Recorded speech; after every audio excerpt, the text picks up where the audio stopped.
Una vez más bienvenidos al canal de Filósofo 777. En el día de hoy vamos a continuar con la segunda parte del tema que tiene que ver con la hiperinflación en Venezuela.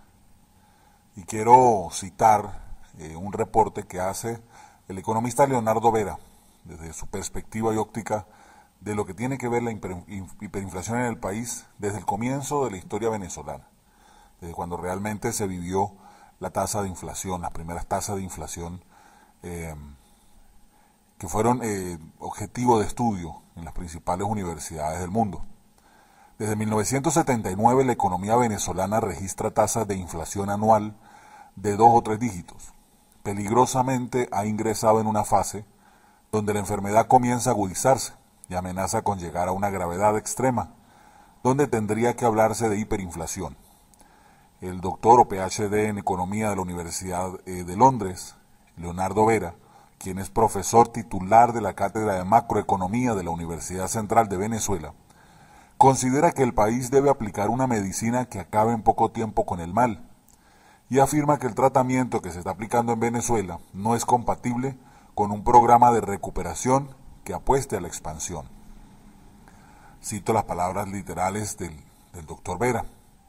Para hablar de inflación puede ser útil una analogía con la hepatitis, que es una enfermedad que se desarrolla en 4 tipos: hepatitis A, B, C y D. Hay un tipo de inflación baja que podríamos llamar tipo A, otra moderada y crónica que podemos denominar tipo B, en niveles altos, y en aceleración sería tipo C, pero la hiperinflación, que bien podemos denominar como D, y en medicina, la hepatitis A suele ser combatida por una regla o por la reacción automática del mismo sistema inmunológico. Lo mismo ocurre en países donde la inflación anual es menor a un dígito.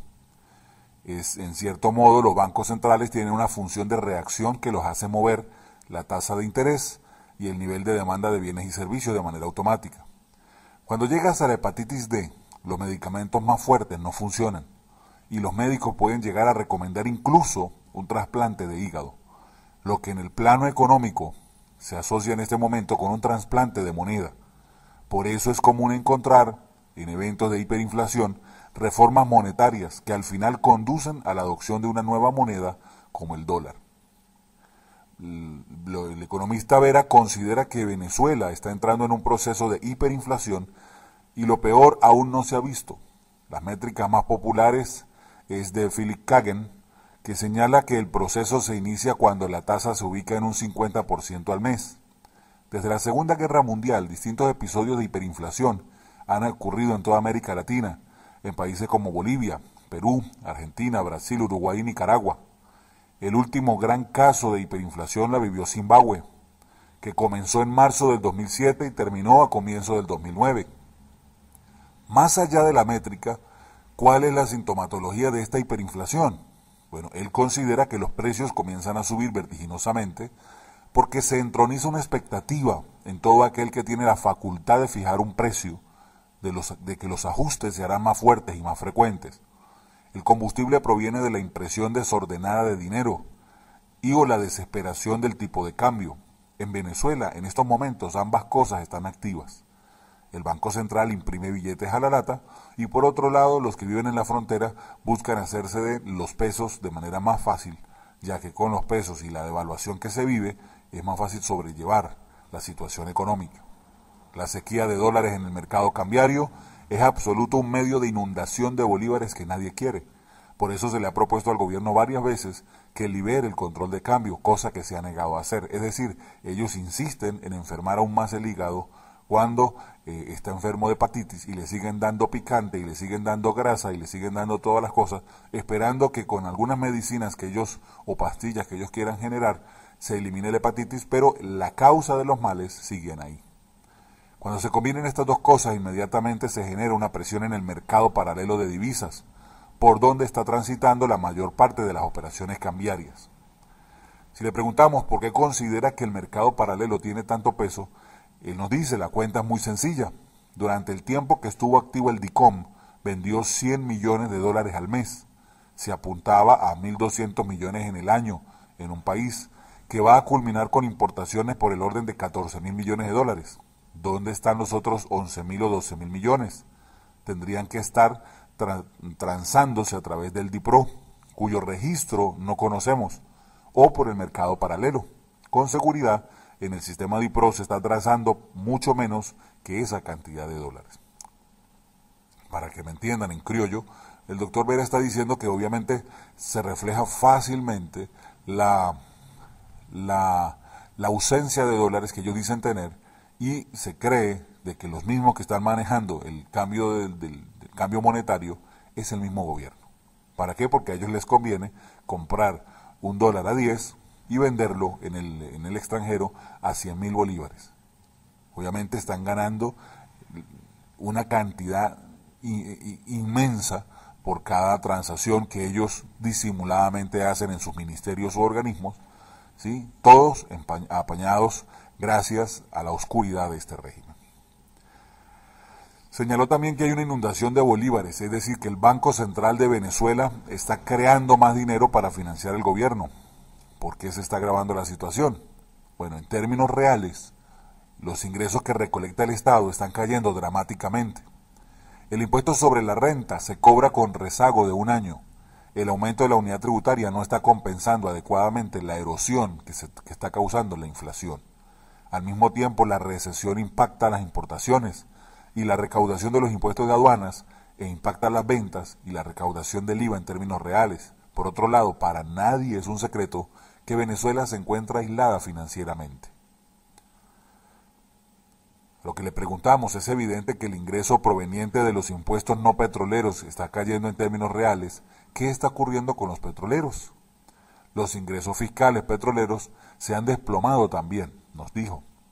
La regalía cae linealmente con la producción del crudo y la renta gravable del negocio es mínima. Para colmo de males de esos ingresos en dólares, se traspasa una mínima parte al fisco en bolívares, a una tasa fija de 10 bolívares por dólar.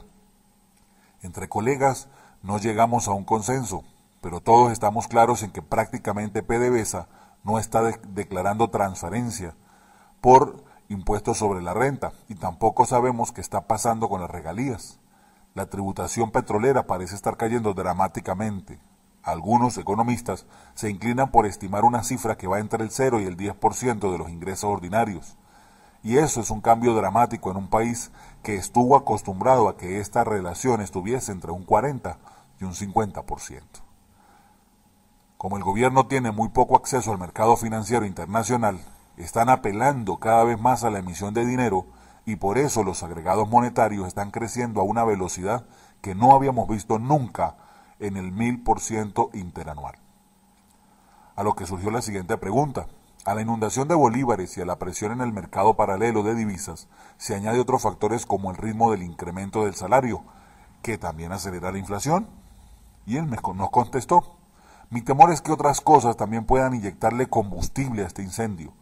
Una de ellas son los incrementos salariales recurrentes. En el año 2012, el incremento del salario mínimo era semestral. En el 2013 pasaron a ser de cada 4 meses. Y en esa dinámica pareciera que ya llegamos a aumentos cada 2 meses. La mayor frecuencia en los ajustes salariales es un síntoma típico de un proceso de aceleración inflacionaria, pero además una fuente de alimentación del proceso, porque los costos comienzan a cambiar a una velocidad mayor. Las empresas financian los incrementos de nómina subiendo precios y solicitando aumentos en sus líneas de crédito a los bancos, y el gobierno lo hace imprimiendo más dinero. Desde luego la gente busca proteger su patrimonio, tratando de salir de los bolívares, convirtiéndolos en cualquier otra cosa como activos físicos, alimentos duraderos o dólares, porque no hay un instrumento financiero y las tasas de interés están congeladas. Incluso estamos viviendo hoy en día transacciones en dólares como un mecanismo que emplean ciertos agentes de servicios para protegerse. Pero lo que quiere resaltar es que ese proceso de desconfianza en la moneda nuestra se ha combinado con una desconfianza hacia el mismo sistema financiero. Ya la gente no va a querer depositar en los bancos. ¿Por qué? Porque se está viviendo un corralito. Porque los bancos se han visto en la necesidad de ponerle límites a los retiros desde que se hizo el catastrófico cambio del cono monetario. Hoy en día eso es peligroso. Surgió la siguiente pregunta: ¿es posible que la gente llegue a repudiar por completo la moneda venezolana? Sí, eso nos contestó, claro que sí. Y eso ha contribuido este intento de introducir tan caóticamente el nuevo cono monetario, que por cierto es una de las cosas que comienza a pasar en una hiperinflación, con una frecuencia que ni siquiera imaginamos. En los procesos de hiperinflación, las autoridades monetarias tienden a cambiar continuamente el cono monetario porque los billetes que circulan ya no les sirven. Otra pregunta que le hicimos, hablemos de cómo enfrentar la enfermedad. ¿Basta con cambiar el directorio del Banco Central de Venezuela y recortar la emisión de dinero? Nos dijo que este es un problema que debe ser atacado por su complejidad desde varias vertientes. Por tanto, no es tan simple cambiar el directorio del Banco Central con una expresa orden ejecutiva de recortar la cantidad de dinero. Por supuesto, hay que poner orden en la política monetaria, pero eso no basta. Esa visión monetaria no es del todo apta para Venezuela. Hay que trabajar con un enfoque mucho más integral, hacer variar cosas al mismo tiempo, remover la distorsión cambiaria en el sistema de precios, promover la recuperación de la actividad económica, ir cerrando las dificultades fiscales y movernos rápidamente hacia una reforma monetaria.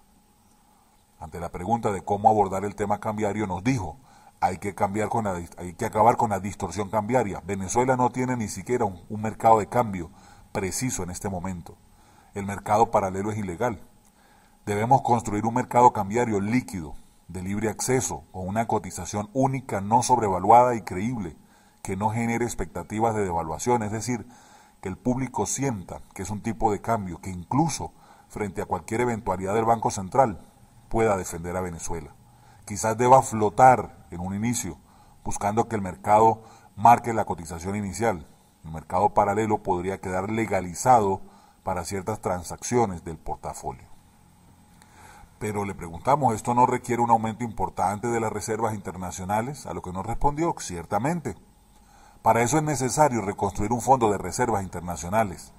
Eso rápidamente nos lleva al tema del financiamiento internacional, las ayudas de multilaterales, el reperfilamiento de la deuda pública, la necesidad de cambiar la reforma en que PDVSA aglutina los dólares y los vende al Banco Central, y revisar convenios como los que existen hoy en día con China y Petrocaribe. Otros artistas en este flanco fiscal, una segunda tarea sería trabajar en lo fiscal. Parece mentira, pero el problema más grave que tiene Venezuela no está solo en el gobierno, está en PDVSA. Las cuentas de PDVSA en bolívares tienen agujeros gigantescos, porque los pocos dólares que tiene los vende la tasa de IPRO, es decir, a 10 bolívares por dólar. Y sus gastos crecen con la inflación. Entonces, una empresa cuyos gastos le están subiendo con la inflación y sus ingresos en bolívares están estancados por vender cada dólar a una tasa ridículamente baja, obviamente va generando un hueco que cada día se está haciendo más grande. Le preguntamos entonces, ¿la unificación cambiaria acabaría la tasa artificial baja del DIPRO y ayudaría a disminuir el desbalance en las cuentas de PDVSA? Y nos dijo que obviamente la unificación cambiaria va a beneficiar a PDVSA y al fisco, y en esa medida ayudaría a recortar el financiamiento monetario. El déficit fiscal del sector público puede estar en el 20% del Producto Interno Bruto, y unos 12 puntos corresponden solo a PDVSA. Pero eso no es lo único que hay que hacer. Es necesario restituir la compra y venta de dólares entre PDVSA y el Banco Central de Venezuela. He sugerido regresar el mecanismo en que PDVSA vende todos los dólares al Banco Central, y si necesita divisas que los compre en el mercado como cualquier otro agente institucional. Ese mecanismo funcionó por décadas en Venezuela de manera eficiente, y es la manera en que el Banco Central puede crear un fondo de reservas internacionales. PDVSA le robó al Banco Central la facultad de constituir reservas internacionales, por lo que le robó también la política monetaria, y le robó la política cambiaria, y le ha robado la política fiscal al fisco, porque se ha convertido PDVSA lamentablemente en una agencia parafiscal. El problema fiscal hay que resolverlo y ya, pero más que recortarle a las gobernaciones, a la alcaldía y al gobierno central, él cree que hay que hacer una reforma en la administración pública, y eso no se hace de la noche a la mañana. Tampoco una reforma tributaria, que desde luego sería muy necesaria el día de hoy. La reforma fiscal hay que señalizarla desde un comienzo, aun cuando se materializa más adelante. Eso ayuda a generar un cambio en las expectativas. Lo que sí cree el doctor Vera es que pudiera ayudar mucho en el corto plazo el recorte de los gastos públicos en dólares y el proceso de unificación cambiaria para reducir la brecha fiscal que tiene PDVSA. La recuperación económica que deberá venir en la construcción de un mercado cambiario que le sirva al país y no a un pequeño grupo del poder. Mejoraría también eso, los ingresos tributarios. Si le preguntamos qué podemos hacer con las normas que rigen la ley de precios justos, dijo, hay que eliminarla. Esa ley hay que eliminarla. Esa ley se convirtió en un mecanismo propagador de la inflación. Es un absurdo que se pretenda combatir el proceso de inflación alta con controles de precios. Es como apagar un incendio con un pañuelo. Cuando desaparecen los productos, los precios se terminan mega ajustando, pero de una forma desincronizada.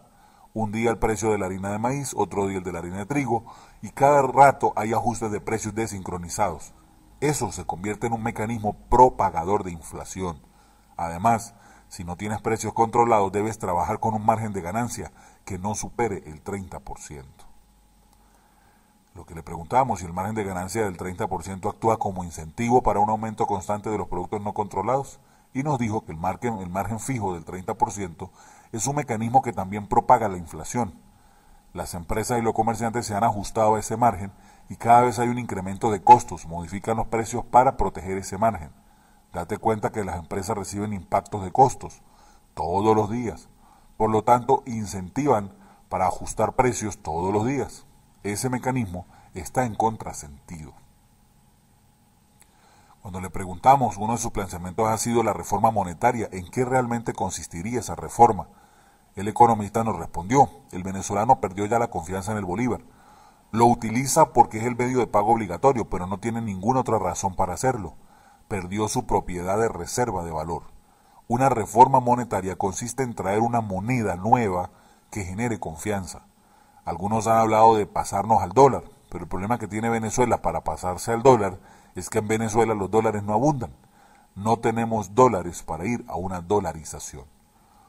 Ante eso le dijimos, ¿y cuál es la propuesta? Entonces nos dijo que en materia de reforma monetaria, algo muy similar a lo que hizo Brasil con el Plan Real. Algo un poco más complejo que cambiar de moneda, pero la sociedad lo entendió muy bien.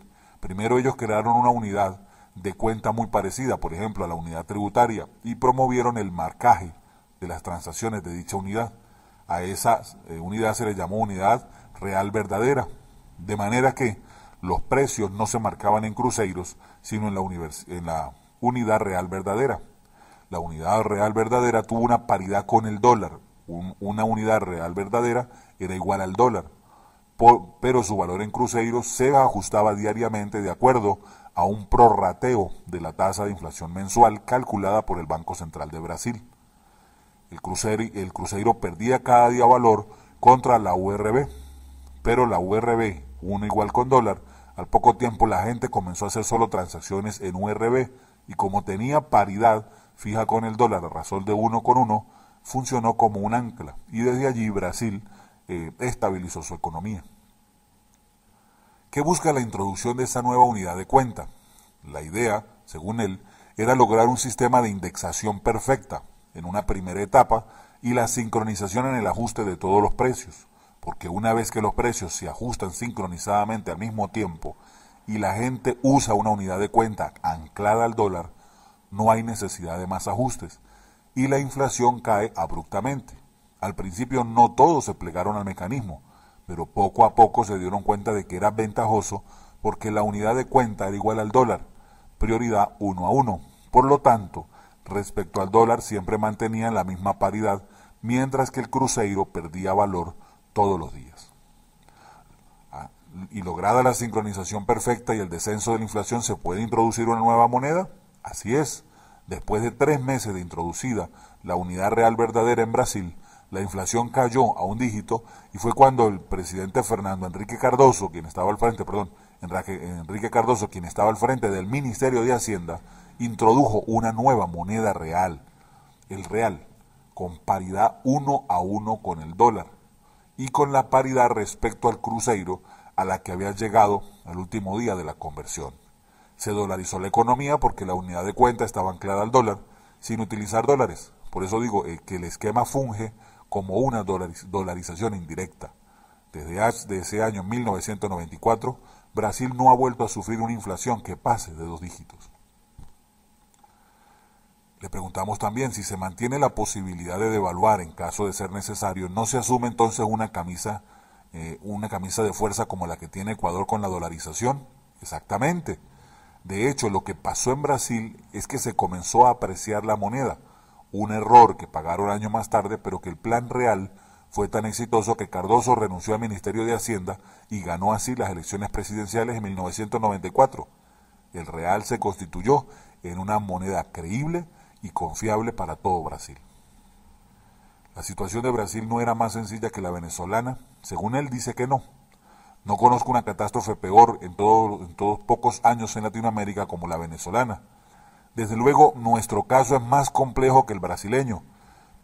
Por eso él señala que hay que trabajar en varios flancos, constituir un fondo de reservas internacionales líquidas, resolver la distorsión cambiaria y los ajustes provocados por la ley de precios justos, ir cerrando la brecha fiscal. Todo esto, estas cosas condicionan las puestas en marcha de la reforma monetaria. Pero él cree que Venezuela tiene que pasearse por un conjunto de medidas de este tipo. La inflación se puede derrotar rápidamente y es prioritario hacerlo. En Brasil se derrotó en 3 o 4 meses. Era un país con una inflación de 3 dígitos y pasó a una inflación anual de un solo dígito. Un éxito rotundo.